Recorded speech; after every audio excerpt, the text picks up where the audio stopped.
Why somebody's life like this?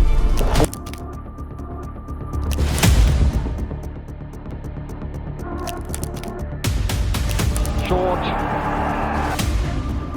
And it's bowled it off. In your cricketing life. That's right. I'm very happy. I'm happy what my team done here today. Great. Imagine करो आप TV के सामने बैठे हो और पूरा परिवार match देख रहा है। हर बॉल में सस्पेंस बढ़ता जा रहा है, दिल धड़क रहा है। लेकिन अगर मैं आपसे कहूँ मैच शुरू होने से पहले ही रिजल्ट तय हो चुका था, कौन जीतेगा, कौन आउट होगा और कौन जानबूझकर खराब खेलेगा और कौन करोड़ों रुपए कमाएगा, सब कुछ पहले ही लिखा जा चुका था। इस पूरे खेल में सिर्फ बुक्की ही नहीं, क्रिकेट के भगवान माने जाने वाले लोग भी शामिल थे। कपिल देव, मोहम्मद अजहरुद्दीन, अजय जडेजा, हंसी क्रोनिये और अंडरवर्ल्ड। एक ऐसा जाल जिसने क्रिकेट को खेल नहीं एक बिजनेस बना दिया था। 25 लाख में मैच हारने की deal, BMW gift, hidden diaries, secret tape recording और CBI रेड्स और वो स्ट्रिंग ऑपरेशन जिसने पूरे देश को हिला दिया था।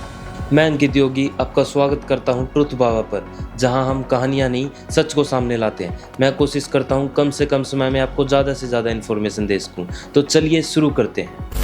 आज हम यहां जानेंगे क्रिकेट हिस्ट्री का वो काला सच, जहां मैदान पर सिर्फ खिलाड़ी नहीं खेलते थे, पॉलिटिक्स और अंडरवर्ल्ड हर बॉल को कंट्रोल कर रहा था। और सबसे डरावनी बात, कुछ लोग कहते हैं ये खेल आज भी ख़त्म नहीं हुआ।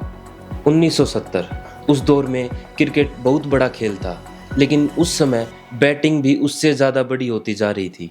बुकीज सिर्फ मैच के रिजल्ट पर पैसा नहीं लगाते थे, बल्कि टॉस कौन जीतेगा, कौन हारेगा, पहला विकेट कब गिरेगा, पहले सेशन में कितने रन बनेंगे और इन सब पर करोड़ों रुपए घूमने लगे थे।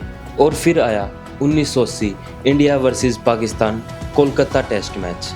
टॉस के समय पाकिस्तान के कप्तान आसिफ इकबाल ने कॉइन को इतनी जल्दी उठा लिया कि इंडियन कप्तान जी विश्वनाथ देख ही नहीं पाए कि टॉस कौन जीता। उस समय किसी ने इस बात पर इतना ध्यान नहीं दिया, लेकिन बाद में आरोप लगे कि वो टॉस भी फिक्स था। और यहीं से पहली बार लोगों को एहसास हुआ कि क्रिकेट के अंदर कुछ बड़ी गड़बड़ी चल रही है। लेकिन असली तूफान अभी बाकी था। 1994 ऑस्ट्रेलियन टीम पाकिस्तान टूर पर थी और यहीं से एंट्री होती है सलीम मलिक की, पाकिस्तान के कप्तान। उन्होंने ऑस्ट्रेलियन स्पिनर शेन वॉर्न को अपने होटल रूम में बुलाया और कहा अगर वो अपने ही घर में मैच हार जाएंगे तो लोग उनके घर जला देंगे। फिर ऑफर दिया गया $2,76,000 का।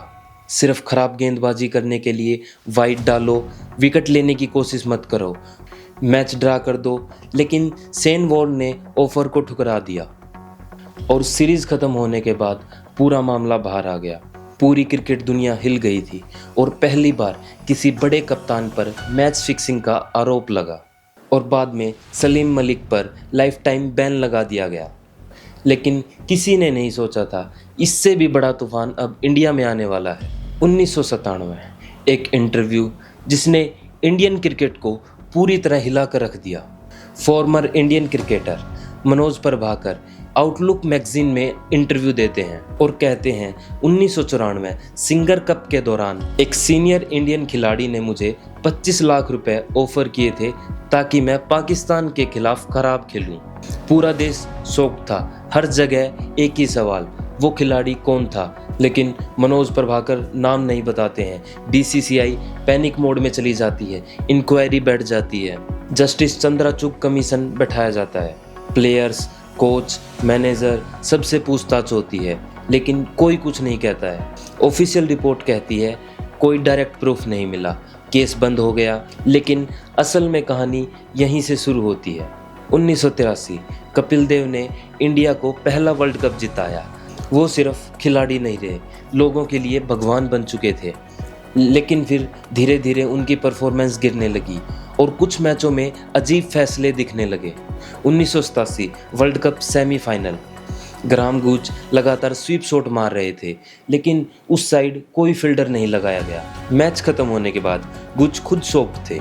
फिर आया 1991 इंडिया वर्सेस पाकिस्तान। इंडिया जीत रही थी, लेकिन अचानक अजरुद्दीन और कपिल देव 0 पर आउट हो गए। बैड लाइट थी, इंडिया रूल्स के हिसाब से वॉक ऑफ करके भी जीत सकती थी, लेकिन मैच कंटिन्यू कराया गया और इंडिया 4 रन से हार गई। फिर एक और कंट्रोवर्सी, कपिल देव को एक BMW गिफ्ट मिली। उस समय BMW बहुत बड़ी चीज़ मानी जाती थी। जब उनसे BMW के बारे में पूछा गया तब उन्होंने कहा एक मॉडलिंग असाइनमेंट के बदले मिली है, लेकिन उस असाइनमेंट का कोई प्रूफ नहीं मिला, ना कोई फोटो, ना कोई रिकॉर्ड, ना कोई पेमेंट और ना कोई कॉन्ट्रैक्ट। और यहीं से शक और गहरा हो गया। उस समय टीम मैनेजर अजीत वाडेकर थे। उन्हें लगने लगा कि इंडियन टीम के अंदर कुछ गलत चल रहा है, तो उन्होंने सीक्रेटली प्लेयर्स के फ़ोन टैप कराने शुरू कर दिए। इमेजिन करो, टीम इंडिया और प्लेयर्स के फ़ोन सीक्रेटली मॉनिटर किए जा रहे थे, लेकिन फिर भी कोई डायरेक्ट प्रूफ नहीं मिला।